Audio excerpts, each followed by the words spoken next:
Hello guys, അപ്പോൾ പുതിയൊരു വീഡിയോയിലേക്ക് നിങ്ങൾക്ക് എല്ലാവർക്കും സ്വാഗതം. ഞാൻ ഈ കിഴി കെട്ടി വെച്ച് വെയിലത്ത് വെച്ച് ഉണക്കുന്നത് എന്താണെന്ന് നിങ്ങൾക്ക് മനസ്സിലായോ? വേറൊന്നുമല്ല, ഹോം മെയ്ഡ് ക്ലേ ആണ്. ഇത് ഞാൻ എൻ്റെ സ്വന്തം കൈ കൊണ്ട് സ്വന്തമായിട്ട് ഉണ്ടാക്കിയ ക്ലേ ആണ് നിങ്ങളീ കാണുന്നത്. ഇതിൻ്റെ ഫുൾ വീഡിയോ ഞാൻ ഇട്ടിട്ടുണ്ട്. ഇഷ്ടപ്പെട്ടാൽ എല്ലാവരും പോയി കാണുക, സപ്പോർട്ട് ചെയ്യുക, സബ്സ്ക്രൈബ് ചെയ്യുക. ഇങ്ങനെ ഈ പരുവത്തിൽ ഈ മണ്ണിനെ ആക്കിയെടുക്കാൻ കുറേ ഞാൻ പാടുപെട്ടേട്ടാ. ഏതാണ്ട് 2 ദിവസത്തെ കഷ്ടപ്പാടാണ് ഇങ്ങനെ ഇരിക്കുന്ന ഈ ക്ലേ.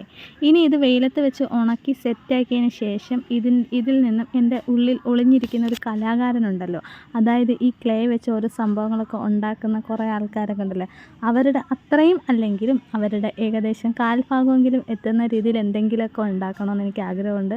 അതിനു വേണ്ടിയാണ് ഞാൻ ഈ ക്ലേ ഇങ്ങനെ ആദ്യമേ സെറ്റാക്കി വെച്ചത്. ഇനി ഇത് എത്ര ദിവസത്തെ ഉണക്ക് വേണ്ടി വരുമെന്ന് എനിക്ക് എന്നോട്, എന്നാലും ഞാനൊരു ദിവസം ഫുള്ള് വെച്ച് ഉണക്കിയതിന് ശേഷം ഏതാണ്ട് ഈ പരുവാക്കി എടുത്തിട്ടുണ്ട്. അത് പിന്നെ എൻ്റെ പത്തിരിമാവൊക്കെ കഴിക്കുന്ന കണക്ക് നല്ല വൃത്തിയായിട്ട് കൈ കൊണ്ട് കുഴച്ച് നല്ല രീതിയിൽ സെറ്റാക്കി എടുത്ത് ഒന്നും കൂടി ഞാൻ ആ ട്രെയിൽ വെച്ചൊന്ന് ഉണക്കിയെടുത്ത് കുറച്ച് നേരം കൂടി ഉണക്കിയെടുത്തതിന് ശേഷം ക്ലേയുടെ ഏകദേശം പണികൾ തീർന്നിട്ടുണ്ട്. ഇനി ഇതൊരു ഷേപ്പാക്കി ഒരു കവറിനകത്ത് കെട്ടി വെച്ചതിന് ശേഷം ആവശ്യമുള്ളപ്പോൾ കുറച്ചെടുത്ത് നമുക്ക് ഉപയോഗിക്കാവുന്നതാണ്. അപ്പോൾ വീഡിയോ ഇഷ്ടപ്പെട്ടാൽ മറക്കാതെ സബ്സ്ക്രൈബ് ചെയ്യുക. Tata bye bye, see you. അടുത്ത വീഡിയോ ആയിട്ട് പിന്നെ കാണാം.